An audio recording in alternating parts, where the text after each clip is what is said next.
Strasbourg, 1518.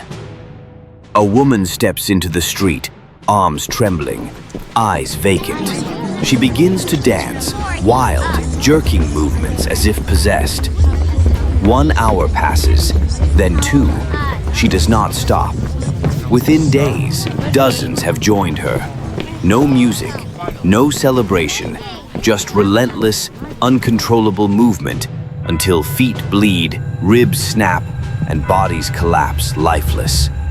Was it hysteria? A plague? A curse from God? Or something far stranger that we still don't understand? This is not myth. This happened. And the question that haunts us today, could it happen again?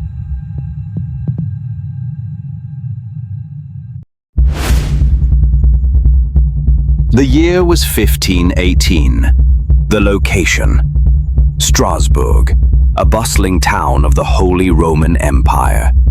It began with one woman, Frau Trophia. She stepped into the street and began to dance. Not gracefully, but violently, without rhythm, without music, without stopping. Within days, dozens had joined her. Within weeks, over 400 people were reportedly consumed by this unrelenting compulsion to dance. And they danced until the flesh tore from their feet, until exhaustion shattered their bones, until some dropped dead from heart attacks, strokes, or sheer fatigue. This wasn't folklore. This wasn't metaphor.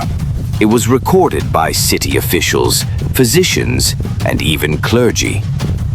One chronicle read, "There has affixed itself to many people a strange affliction of dancing, which they cannot control." Authorities were baffled. Some believed it was divine punishment. Others feared it was contagious madness. And so, in a grim twist of irony, they ordered musicians to play. More music, more dancing, more death. The plague finally ended months later, as mysteriously as it began. But the questions it left behind still echo through the centuries. What was this affliction? Mass hysteria? Poisoning? Demonic possession? Or a hidden truth yet to be understood? To uncover that, we must walk through the possible causes, one by one.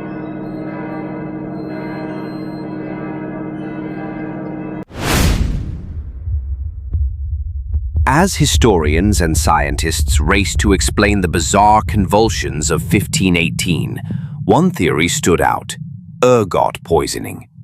Ergot is a parasitic fungus that infects rye, a staple of the medieval diet. Consuming tainted bread could cause hallucinations, spasms, and even death. The symptoms matched what witnesses described: dancing, twitching, convulsing, not from joy, but from a twisted chemical fire within the brain. Ergot contains lysergic acid, the compound from which LSD is derived. Could the city of Strasbourg have stumbled into an accidental psychedelic crisis? Thoughtful. But here's where it gets more complicated. Ergot outbreaks usually occur in rural settings, where grain storage is poor. Strasbourg was a prosperous city. Moreover, ergot poisoning causes people to be immobilized in agony, not endlessly dance in rhythm. Still, the possibility lingers. Was the dancing plague not divine punishment, but the first documented mass drug trip in history?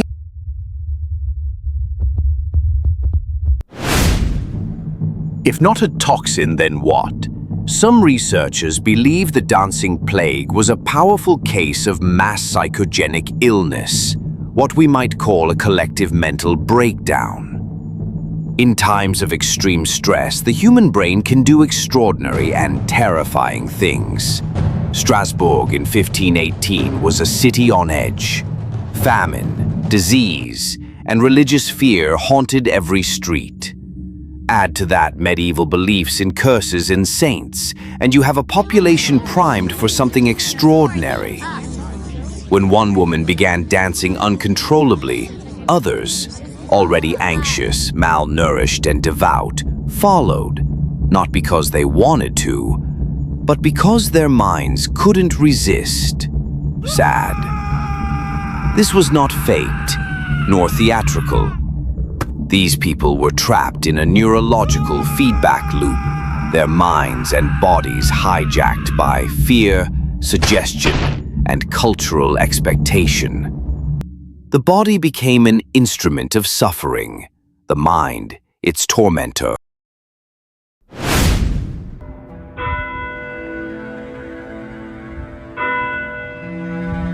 In 1518, religion was not just faith, it was law, medicine, and explanation.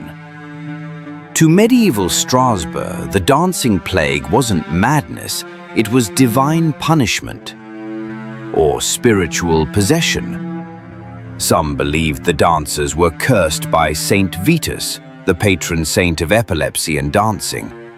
Others feared demonic control, their bodies hijacked for some unholy spectacle. The church responded not with doctors, but with exorcisms and pilgrimages.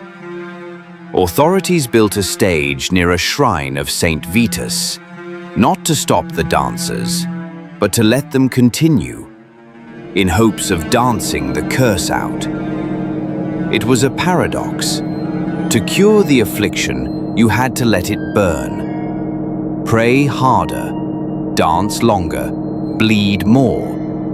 The plague became ritual, pain became penance, and belief a force as contagious as any disease. The dancing plague of 1518 wasn't an isolated event. It was the largest, but not the first, nor the last. As early as the 7th century, chroniclers recorded dancing manias sweeping through parts of Europe. In 1237, dozens of children reportedly danced themselves into a frenzy on a German bridge. In 1374, thousands convulsed in the streets of Aachen, collapsing into spasms and visions. Each outbreak shared the same haunting traits: sudden, uncontrollable movement, spreading like fire through entire communities, ending as mysteriously as it began. These weren't carnivals or celebrations, they were mass episodes of torment. Some scholars draw chilling parallels between these dancing plagues and the infamous legend of the Pied Piper of Hamelin, where children followed music into oblivion. Strasbourg was the last great case.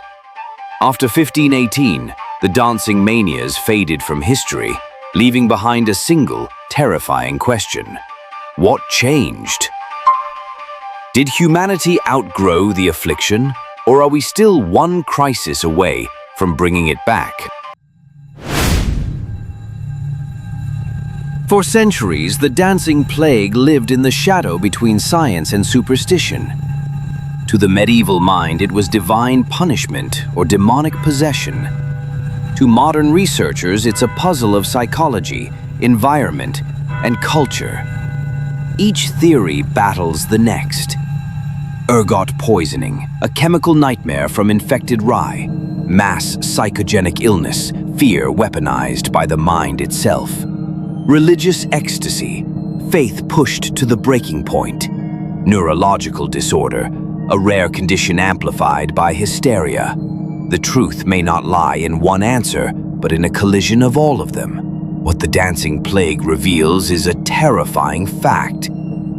Human bodies can be controlled, not just by disease, but by belief, fear, and the invisible currents of the mind. Strasbourg wasn't just a city that danced. It was a stage where science and superstition waged war, and neither truly won.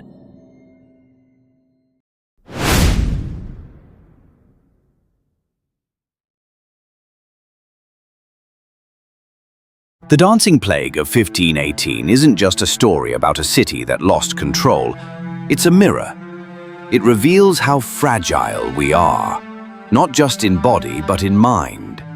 It shows that fear can spread like fire, belief can shape reality, and the human brain is capable of creating hell without a single germ or demon involved. It also warns us, stress, famine, hysteria, and cultural tension can awaken forces we barely understand. In a way, Strasbourg wasn't haunted by disease. It was haunted by humanity itself. And here's the final question.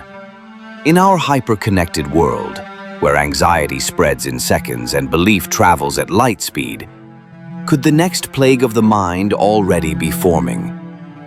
The people of 1518 danced themselves to death. What might we do?